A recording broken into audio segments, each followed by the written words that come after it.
Okey, hari ini Kak Shana nak kongsikan 6 tabiat yang merosakkan kita punya buah pinggang. Ramai orang tak sedar buah pinggang rosak bukan berlaku tiba-tiba. Ia rosak perlahan-lahan kerana tabiat harian kita sendiri. Okey, yang pertama adalah garam berlebihan.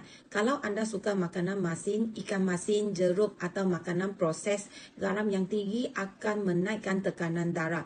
Tekanan darah tinggi adalah antara punca utama buah pinggang yang rosak. Yang kedua adalah minuman manis atau gula yang tinggi.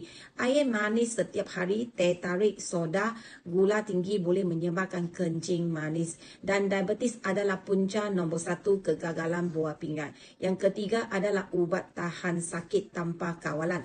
Ambil painkiller selalu untuk sakit kepala, sakit sendi, ubat jenis NSAIDs jika diambil lama boleh merosakkan buah pinggang secara senyap.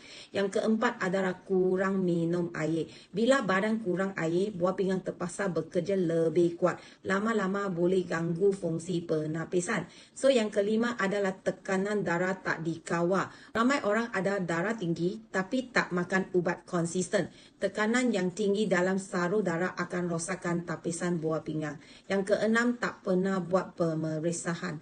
Ini memang paling bahaya. Ramai hanya tahu buah pinggang rosak bila sudah tahap serius. Sedangkan ujian darah dan air kencing boleh kesan awal.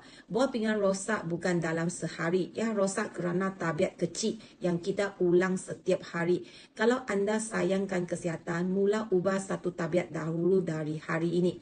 Kalau diorang memang suka Kak Shana punya video, tolong like, share and follow me. Dan share kepada kawan-kawan yang you sayangi.